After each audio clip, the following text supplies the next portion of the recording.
very, very helpful. It's not everything, it's not perfect, but it's a very helpful step forward. And we want to have questions and answers tonight, and with Q&A with us.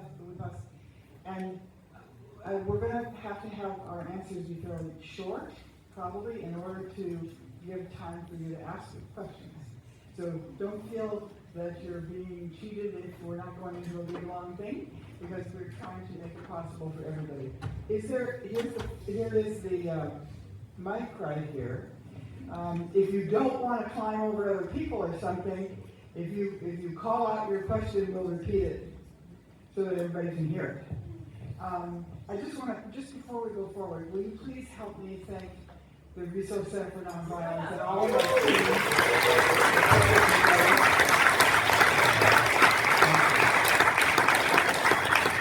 There's a lot of work by a lot of people to make this possible. Danny? Yes. Oh. Okay, so let's take the first question. Do we have one over here? Yes. Are you aware that in 1951 the federal government passed the Invention Secrecies Act, which they could suppress or deny a patent on alternative energy that was a threat to national security? Yes, and not only that, but we're aware of the fact that there's 5,986 such applications that have been seized and have been kept secret now, and that a lot of them deal with alternative sources of energy. For example, one of them that was seized was a form of solar power that was over 10 times more efficient and effective than the most advanced solar power right now. And they seized it, saying that it would destabilize the economy by threatening other industry. So it's that kind of thing that has been done under this act. So we do know about that, and the Institute is looking at that right now, trying to figure out how to get alternative legislation to release some of that information. Yes. Man, I have a lot of questions. I'm trying. Well, just one will do. But first thing, I want to say I've seen them myself when I was 16 in the hills above Los Altos, and it was very similar to what that guy was talking about, pointing this way. They were like super bright stars that shot beams at each other, moved in unison, moved apart from each other. There were two of them. Then the third one, this is over, I don't know, between 2 and 5 minutes. 4 of us saw it. And then the third one joined them and they all flew away. Okay, everybody's thought it's crazy ever since. But I'm wondering if there's any program where we're trying to actually communicate with these beings, and if not, why not? And what do we do to make that happen? Yeah, the fact is that one of the things that you heard said here, just sort of in passing, which people may have missed, but Dr. Eric Davis, he actually stated that he had a personal conversation with President George H.W. Bush, George Bush Sr. And George Bush Sr. confided to him that in fact, something had in fact happened, which I had been told about by Colonel Edgar Mitchell a number of years ago. And that is that back in 1964, at Holloman Air Force Base in New Mexico, 3 UFOs by pre-arrangement had arrived at Holloman Air Force Base. The 3 of them hovered over the tarmac. One of them landed, and a non-human being got out of that craft and on the tarmac met with 2 high-ranking military uniformed officers and 2 plainclothes individuals that Dr. Davis referred to as CIA people here. Edgar Mitchell had told us in detail up at IONS in a meeting one time that those 4 U.S. government officials went into the hangar with that being, and spent a significant amount of time communicating with them telepathically and had information shared. So we have that direct confirmed event that occurred, so that we know that we're in direct communication with at least some of these extraterrestrial beings. And I know that I have interviewed a number of people that have had direct face-to-face encounters with UFOs in official settings at S4. Okay, so that we know that there is communication going on now. Okay, and so just let me answer a few questions at a time here. That for example, now I want to make it easier for the Q&A questions here, I want to point out something that they have confirmed in this meeting that you just saw. Number one, that the 1947 Roswell event actually occurred, that they've now confirmed this. And it's important to remember this, that everything that you have heard here this evening has been officially authorized by the United States Defense Department to be publicly revealed. So this is in a certain sense not a bunch of whistleblowers coming in and defying their national security clearances and telling the world this information. This is part of a choreographed, scripted program that the United States government is engaged in right now.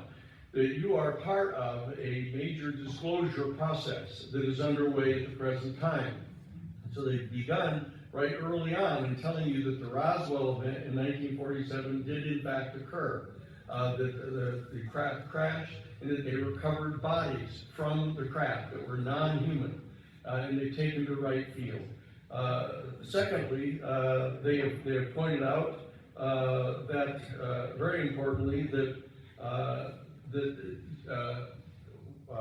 Jay Stratton, who was one of the fellows here, Jay Stratton was the head of the Advanced Aerospace Special Weapons Application Program of the Pentagon, in which they were in charge of the recovery of not only crashed UFOs, but in fact, which they haven't admitted here, they've been actively engaged in bringing down UFOs, forcing them down, and then recovering the craft and taking into custody the UFO non-human beings in the craft.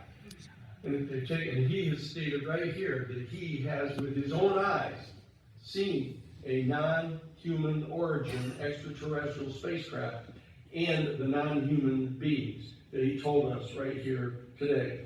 Then they point out that there's a full-scale legacy program that's been functioning deep inside the bowels of the national security state, and that they have denied information about them to the United States Congress, to the Congressional Intelligence Committees, Defense Committees, Foreign Policy Committees, and even have refused to give some information to the presidents, okay? And that they also point out that there's been a major conscious campaign mounted criminally, illegally by the United States Central Intelligence Agency to actually convince American people, directly contrary to federal law, a covert operation to convince people here in our country that anybody who believes in UFOs is somehow mentally ill. That they've actually undertaken aggressive programs to destroy not only the political careers of anybody who tried to inquire, but the professional careers of civilians.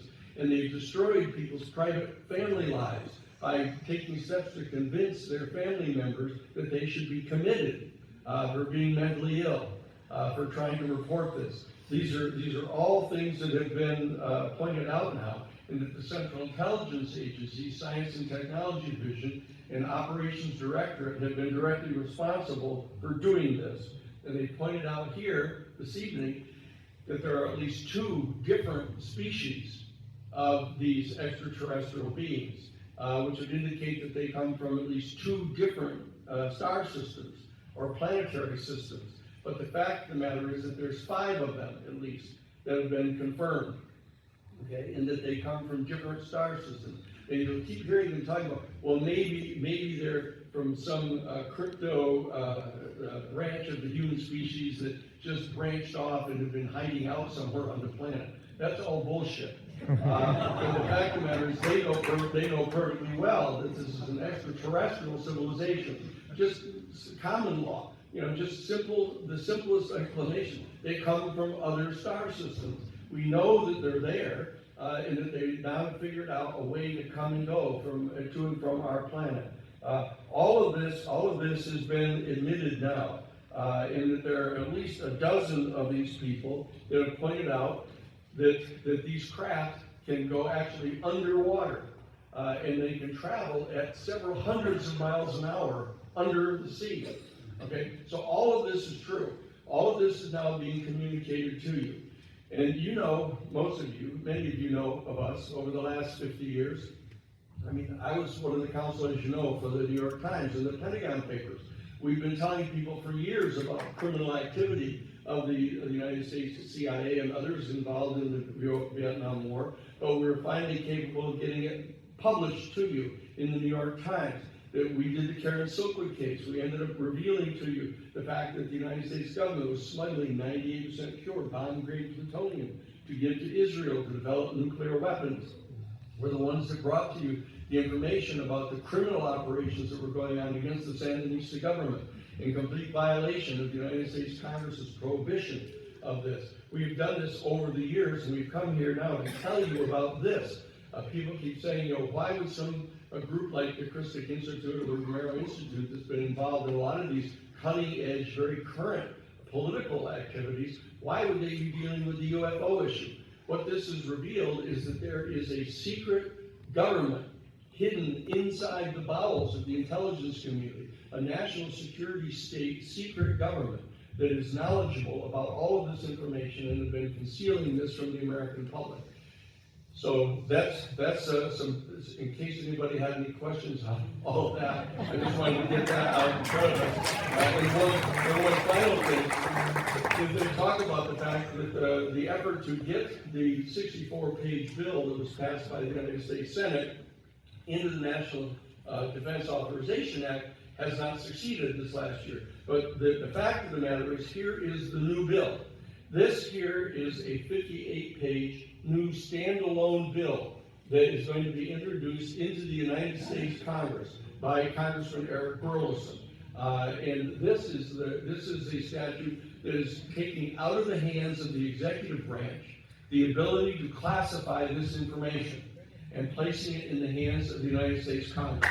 This is Congress standing up on its hind legs and confronting the national security state. And it will have repercussions far beyond just the UFO issue, because this is going to be the first area in which the United States Congress has taken back its Article 1 constitutional authority to determine what information is going to be revealed to the American public and what shall not be. This is the bill right here, and we've been fortunate enough to be asked to write this bill. And so we have done this for the Congress, and you are part of this community if you will join the Citizens for Disclosure and become a local chapter of the Citizens for Disclosure. We have them in 34 states already, and we're going to have Citizens for Disclosure groups in every one of the 435 congressional districts. And our Romero Institute has now established a 501c4, which is able legally not only to draft legislation and lobby on behalf of it, but has a PAC, a political action committee, that can remove people from the Congress who refuse to allow this information to come forward. Okay, so we're just asking you to do this evening, and we're here to answer any of the additional questions you have. Thank you, Danny. You have the knowledge of the Library of Alexandria at your fingertips. Thank you very much. So the question, as we all sit here, we ask, what can we do individually in addition to, focusing on, signing up and being a political action like that. As you are so broadly versed in so much knowledge, the question is this. Okay, the comment was made from a scientific perspective up there, that the hypothesis is that these craft are some type of translucent cube, or a cube within a translucent sphere. One kind, one of the many. Something like that. And so it's curious is if you look back to the science of Leonardo da Vinci, for example, when he's trying the Vitruvian Man, there seems to be that within the anthropology of humans, okay, that there's a progress that we're drawing pictures of ourselves as bodies within cubes and shapes and sacred geometry. So let's get to the question. Yeah. Lots of people. Yeah, and so absolutely. But as we are here, how well are we as a community going into our resident chambers and sending good energy or being in a vibration to to facilitate the transformation of politicians and opposition, stuff like that? How we're walking the talk of being, that physiology of that quantum space. Okay, let me translate that. Okay? The bottom line is that one of the very important dimensions of dealing with this entire UFO and extraterrestrial thing has to do with the secrets governing our own human capabilities. The fact of the matter is, as we all know here, especially in this community and a few others around the country, that human beings have capacities that are considerably beyond what has been allowed to be developed.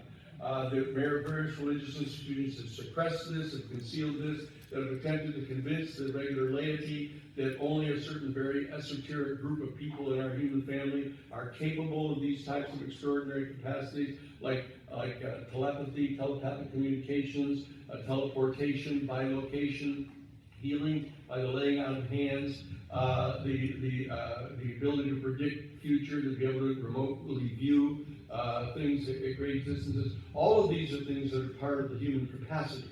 And that one of the things that's going to be a consequence of these revelations is that these special capacities that the ET people seem to have been able to develop, because they have, some of these are 4 to 6 billion years older than our civilization, because our star is only 4.5 billion years old. The entire universe is 13.7 billion years old. So there are other galaxies which have now been discovered by the James Webb Telescope now, that they actually are 13.5 billion years old, other entire galaxies that have star systems in them. So that the ability for them to have developed these kind of capacities, these biological capacities, pursuant to which they are capable of collapsing the wave function in the planet, or the unification of all the ultimately irreducible energies of matter in the entire universe. That these minute units of matter exist below every single material element in the universe. We thought that they were atoms. We know that atoms can be divided, that the electrons and the neutrons and protons can be divided into quarks and neutrinos and others. And the fact of the matter is, the human capacity is capable of getting into a state of consciousness where they're ultimately immediately aware of this state of reality, pursuant to which, by directed human intention, you can collapse the wave field into actually bringing into manifestation in the next microsecond of time one of the other alternative realities. This is an astonishingly, extraordinarily important element of dealing with this UFO phenomenon, because apparently one or more of these civilizations have figured out some technology by means of which they can amp up that capacity so that they can actually bilocate major spacecraft from some distant part of the galaxy. It's not a matter of going really fast and getting here in a short period of time. What they do is they project a bilocation of the craft with the beings in it, and then it goes from here to there virtually instantly. These are things that are going to be revealed as more and more of this information comes out, and these capacities of our human family to be much more than people have ever allowed us to understand are going to be happening. Okay? And let's go to the next. I know that I asked you in Google if you could, in these future events, will you take us there into a meditation to do it? Well, no, that's not, you always do this. No, okay. Yes, next. First of all, I want to thank you for showing this really, really important film of our time. You're getting closer, to the mic. Got to be a little there. How's that? There you go. Danny, do you agree or would you disagree that we should not kid ourselves as progressives or liberals that somehow the unification that we so seek, and it eludes us between different political worldviews, like progressives and right-wingers, or lefties and right-wingers, that somehow this is going to unify us. I would argue that essentially there is a unbridgeable gap, a great discontinuity between the motives of those in government or outside of government that are part of the military-industrial complex of the national security state and its defense contractors. Or maybe what Berkeley, UC Berkeley's Peter Dale Scott would call the deep state. These are very different motives and intentions. You have an intention of the deep state will kill for it, as we saw in the documentary. I understand So, the question. I yeah. got it. Okay. Yes, I got it. Because let me say this, is that you heard Luna refer to the fact that this is one of the actually unique bilateral and nonpartisan issues in Congress right now, is that we sit in rooms with AOC and Margie Taylor Greene having cordial conversations about how to get to the bottom of this. That what we're going to try to do is we're going to try to endeavor to every last ounce of energy that we have to have this issue be part of something that brings people together as much as we can. That's not to say there aren't issues on which we don't agree, but the fact of the matter is that this actually presents an opportunity not to view the alien beings as alternative or adversaries in any way, to bring us together to have some major national security reaction like some of the people hint here. We're talking about having an upward, positive, forward progress through the New Paradigm Institute to figure out how to share as much in common with people as we possibly can as a human family, understanding all of our foibles and all of our weaknesses, but to try to join together to form a coalition to have a positive relationship with these extraterrestrial civilizations to the greatest extent to which we can, knowing that we have this other problem, that there are people in our human family, and there may be some people in one or more of the other civilizations who have this type of intense self-preservation distortion, where they believe they have to vanquish everybody else or assert control over everybody else. We're hoping that we can isolate that to the greatest extent possible, okay, and make as much progress as we can toward bringing people together. Yeah, but I appreciate that. I just wanted we could have a little exercise that it deals with exactly what he's talking about, which is consciousness. And so, let's think for a minute. If you notice in the film, the national security state guys, one of them at one point was saying, Hal Puthoff said, those of us in the defense industry, and we're going to think the worst in order to prepare to make sure we're ready to deal with it if it's a threat of some kind. So we're going to start from the thought that they're the worst. It's the worst thing. We're going to figure out. So it's an interesting exercise to ask yourself, well, as Dolan has done, who is the historian in the UFO movement, is to think about it on this planet. All species have been fighting for survival from the beginning. All of them. Territory, water, food, threat from other beings of some kind, at whatever level. And the ones that are here now survived in that process. And we are sort of wired to be territorial, to protect ourselves, to watch out for the threat that's coming from someplace else, another neighborhood, another country, and another football game, or the guy, the Blues and the Reds, and all this. I mean, it is endemic to what we do. And the reason why we need this lift in consciousness, this shift, is we need to go beyond that.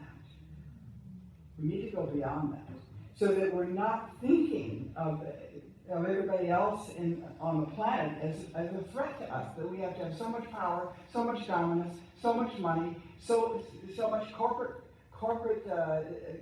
power everywhere around the world. The biggest army anybody's ever seen. All of this is part of, it's like a full evolution of our effort to survive. But we don't have to be stuck here. we can go to other levels of consciousness. And so that's one of the wonderful things that is presented to all of us. The other thing I want to say to answer the question, well, what can we all do? A couple things right now before we continue the questions. Realize that they're saying right here in the film that the only reason that any of this is happening is because they were able to get evidence to the Congress, but the Congress is also compromised because the industry is giving them lots of money to keep it secret. So where is the power? Where is the power that we need to deal with this? It's right here in this room. It's the people. I mean, really, this is real. Those guys, first of all, constitutionally, the Congress constitutionally, they're the ones that are supposed to be deciding these things. And the executive power sort of took it away after World War II, but they couldn't give it back where it belongs. But we are the voters. And the House of Representatives, all 435 of them, they have to run every 2 years. And when they start realizing that their voters are very concerned about something, and they are expecting them to have accountability, they're expecting them to have vision, they're expecting them to have courage, and to do what it is we want them to do, they start to pay attention. Look at the Epstein thing. It's causing a big mess, right, around the transparency and accountability around that issue. We're talking about a very similar kind of transparency and accountability. We have to get in motion. I mean, people have been worrying about, well, what about climate change? How can I do anything? My kids are going to live a terrible life, my grandchildren. Well, we have to be active citizens now. Because if we're going to shape and have an effect on what happens, we have to do certain things together in order to make it happen. We're all just people, including all the Congress people. It's all just a bunch of humans trying to figure out every day what to do. And when we can make a difference if we do it all together and we try really hard to do it based on truth and ethics and kindness and vision for all humanity, not just us. Hold the whole thing. We have to hold the whole thing now. That's the beginning of changing our consciousness. That we hold it all and everyone in it. So we're in alliance with some very serious national security state guys. We don't agree with them about a lot of things. They have a different perspective than we do. But we're working with them, and we understand, we're not out to beat them up and punish them and tell them how horrible they are. We're out to take the information and move it to a positive solution. Upward, positive, forward. Every day. Upward, positive, forward. And we'll go together as long as we can. And then there may come a point where we want to see certain policies happen and they don't. Some of them are going to be tearing their hair out over this eminent domain thing. Some of the people on the other side, they don't want us to have all the information. Some of the corporations want to keep it. They become trillionaires, and they don't want to share it. And they'll give all kinds of arguments for not doing it. And then we'll be saying, no, almost all of this has to go to the people. You'll have to make a really big argument about something if you don't think it should go there. But we're going to stay together as long as we can. And we're going to realize everybody's got different consciousness. We're not all there at the same place, but we're all on the journey together. Every human being on this planet is going to be on this journey. There's no way, when you start talking about being a galactic citizen rather than a national citizen, you are talking about every single person in humanity being on this journey together. So there's one more thing I want to say before I. There are 4 women here in this room who have some cards and envelopes to give to you. If you want to become a member of the New Paradigm Institute, please indicate on that card. If you want to become a member of Citizens for Disclosure, indicate that. If you want to contribute to help us do this, we are the only project in the country that is building a movement. Systematically, every single week, building a movement all throughout the country in all 50 states. And we need your help. We can't, because we're a nonprofit, we don't do anything unless people give us contributions to get it done. But we have delivered before, and we will deliver again, and the more of us that work together, the better chance we've got. So if you would like to have this envelope with this card in it, you just put your hand up, and these 4 women will get it to you. Thank you very much.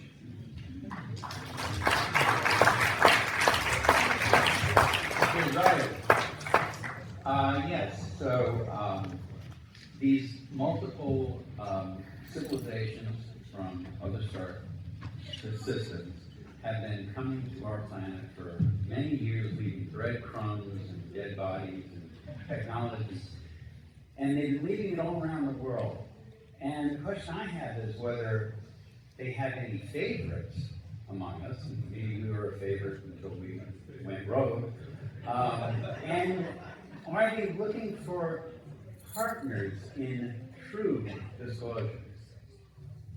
Well, I'll tell you, based upon the years that I've been working on this, and I began working on this, as many of you know, back when President Carter was elected back in November of 1976. And he had seen a UFO when he was governor of Georgia. And one of the very first things he did was demanded to be briefed in on this whole field. And so I began working on it at that point in time at Jesuit headquarters to try to gather this information together. We've been doing this for all this time. And my opinion, my present opinion is that the primary interest of these extraterrestrial beings coming and going from our planet is they're interested in the genetic material in our world. The flora and fauna and the DNA of our species. What they're doing is they're gathering genetic material with which they may well be actually seeding life elsewhere in the galaxy. And planets that haven't yet begun to gestate their own life, but are capable of sustaining life. If they can bring these kind of genetic materials to the planet to seed the galaxy with other life. And therefore, they're extraordinarily concerned about us having a thermonuclear war, which would mutate the genetic material on the planet. And in the same way, they're concerned about our entire human species destroying ourselves with a thermonuclear war, because we're an important source of genetic material. Now that may seem very, mechanistic and materialistic on their part, but this could be a fairly benign undertaking that they're engaged in the galaxy. And the problem is that, as some of the speakers have pointed out in the film, that those in the national security state and the intelligence community have an intrinsically dialectical worldview. That they're constantly perceiving everything as a threat over and against them. And that they're constantly into perceiving things that way. And so these cannot be the people that we allow to be our spokespersons and the people who are communicating with them and working out any kind of arrangements with them. We have to get the people involved. But as you well know, the people in the legislatures, the minute that they get into Washington, D.C., they start getting targeted by the major financial interests that have interest in the subject matter of the committees that they sit on, and they start pouring money into them, and then they basically bribe them into doing their will. And so that we have to mobilize as a citizenry. If we are born at this particular unique time where there's this great concern on the part of the extraterrestrial species that we are on the brink of a potential thermonuclear war. You need to understand that the Bulletin of Atomic Scientists have now moved up the doomsday clock in light of the invasion of Russia into the Ukraine and the nuclear confrontation potentially between the United States and Russia. And they've now moved the doomsday clock to 89 seconds before midnight. This is an even more crucial point in our history than during the Cuban Missile Crisis. Okay, and people aren't aware of this because the propaganda inside the United States doesn't enable you to perceive this. So this is a serious point in our history, and we need to mobilize now, basically on an emergency basis. We don't want to try to motivate people out of fear and anxiety, what we're trying to do is motivate people out of love and positive compassion for our human family and to help us survive on this planet and to establish a relationship with the extraterrestrial civilization which is mutually beneficial for them and for us. Okay, that's what the New Paradigm Institute is here for. You know, we spent 50 years working in these areas, developing sources and developing capacity to organize. And you know, we've been coming to Santa Cruz as early, I think, as basically 1975 and 76. You know, speaking at the university and stuff on the Karen Silkman case, the Ron Contra case, you know, etc. And now we're here talking as members of this community. We've been here in Santa Cruz for 23 years now, with our offices at the Romero Institute over at the church, over on, at the Holy Cross Church. You know, we have the whole top floor of basically of the old school there. So we're here, and then we rely upon you as an important community in our country to help lead the way. Because I believe that virtually everybody who's gathered here tonight believes that this is true. And yet we have not yet mobilized together to conduct ourselves as though we're in some kind of serious emergency situation here. Because we have an opportunity to pass this particular piece of legislation. We've been asked to do it. You're here. You can get copies of it from us if you want to see what this looks like. And we need you to participate in this so you can act as leaders for the other people around the country, so that we can demonstrate that we can do it here. If you can't and won't do it in Santa Cruz, where will people be willing to do it? You know? So that's why we're here tonight. Okay. That was amazing.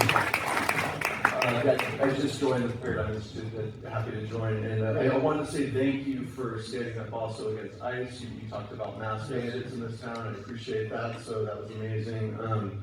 They talked about the video that hasn't been released. Yes. If there's AI video speeding up quickly next week, there's going to be whole new AI models for video. What do you think? What do you think will convince people, not our top leaders necessarily, but what's your intuition, both of you, on like what's going to help people believe that this is real? Well, as you know, people are at different levels of consciousness. And different people at different levels of consciousness need different kinds of things to convince them. There is, in fact, a certain percentage of the people in the country that until the President of the United States gets up in front of them on television and verified, so that it's not an AI, generated fake, it announces that, the fact is we've discovered an extraterrestrial civilization. We're actually in possession of some of their craft. We actually have been in communication with them, and begins to share information about them and exercise some kind of leadership in establishing a positive relation with them. There's a certain percentage of the people that won't believe it until then. But the fact of the matter is that we start at the top, and there is a very positive group of people, probably 25% of the people in the country. Not only believe, a vast majority of people in the country now believe that extraterrestrial life exists. And a substantial plurality of the people in the country believe that UFOs are real, and that they've been coming and going from our planet. We have to mobilize that whole group of people and get them to share this information that we're gathering together with their friends and neighbors, so that we can work out in concentric circles to get to these other people. That's what we really need to do.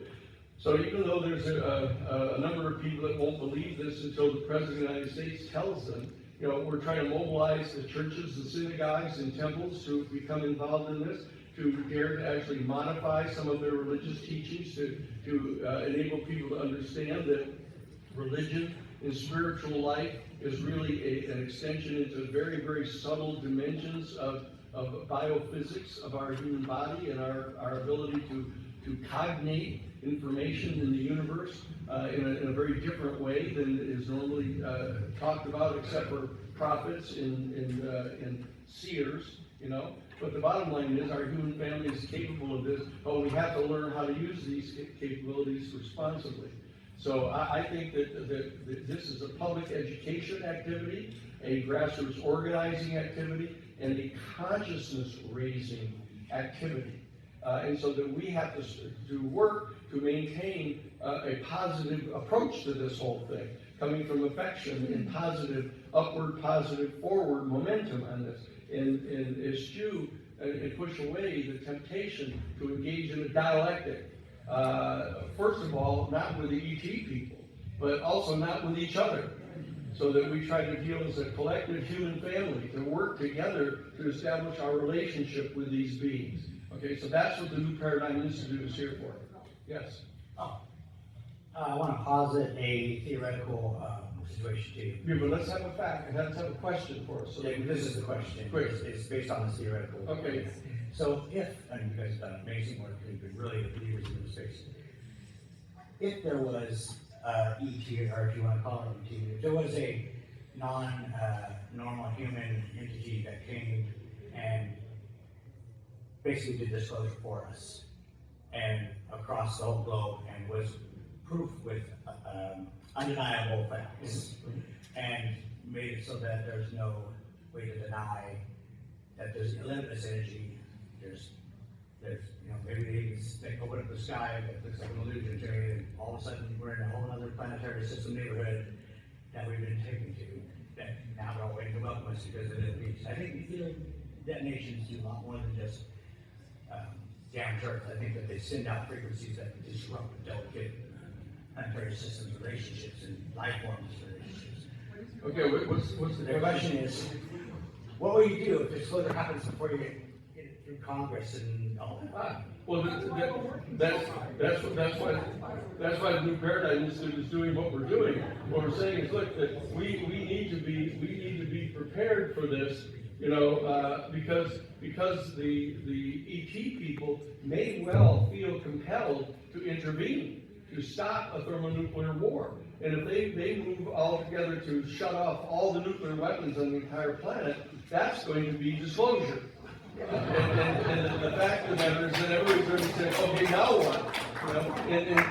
Because the national security state has been so effective in convincing people in positions of authority that you should not talk about this. You don't dare talk about this. We'll destroy your political career. We'll destroy your professional career if you talk about this.